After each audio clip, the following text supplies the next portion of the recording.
ఎన్నికల తర్వాత స్తబ్దుగా ఉన్న హైదరాబాద్ రియల్ ఎస్టేట్ ను మళ్లీ పరుగులు పెట్టించేందుకు తెలంగాణ సర్కార్ ప్రయత్నాలు మొదలుపెట్టింది. రాష్ట్ర ఆర్థిక వ్యవస్థలో మంచి ఆదాయ వనరుగా ఉన్న ఈ రంగం మళ్లీ జోరందుకునేలా ప్రణాళికలు చేస్తోంది. ముఖ్యంగా ఔటర్ రింగ్ రోడ్ చుట్టూ భూముల బూమ్గేర్ అందుకునేలా బడ్జెట్లో కీలక నిర్ణయాలు తీసుకుంటోంది. హైదరాబాద్ ఔటర్ రింగ్ రోడ్ చుట్టూ హెచ్ఎండిఏకు చెందిన ఖాళీ భూముల్లో టౌన్షిప్లను నిర్మించడం ద్వారా ప్రత్యామ్నాయ ఆదాయ మార్గాలను సృష్టించాలని తెలంగాణ ప్రభుత్వం నిర్ణయించింది.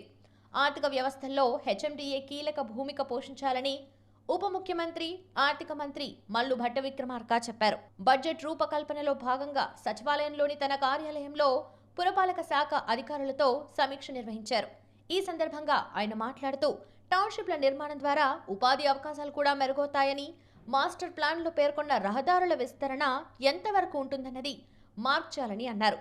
దీని ద్వారా ఇళ్లు నిర్మించడం తర్వాత తొలగించాల్సిన అవసరం ఉండదని చెప్పారు.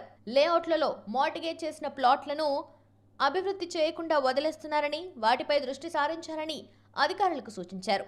ఎల్ఆర్ఎస్ కింద వచ్చిన 39 లక్షల దరఖాస్తులను వేగంగా పరిష్కరించాలని ఆదేశించారు. పారిశ్రామిక వాడల్లో వేలం ద్వారా కొనుగోలు చేసిన ప్లాట్లను వినియోగించని పక్షంలో వాటిని వెనక్కు తీసుకోవాలని, సాధ్యం కాని పక్షంలో ప్రభుత్వ వాటాను రాబట్టాలని సూచించారు.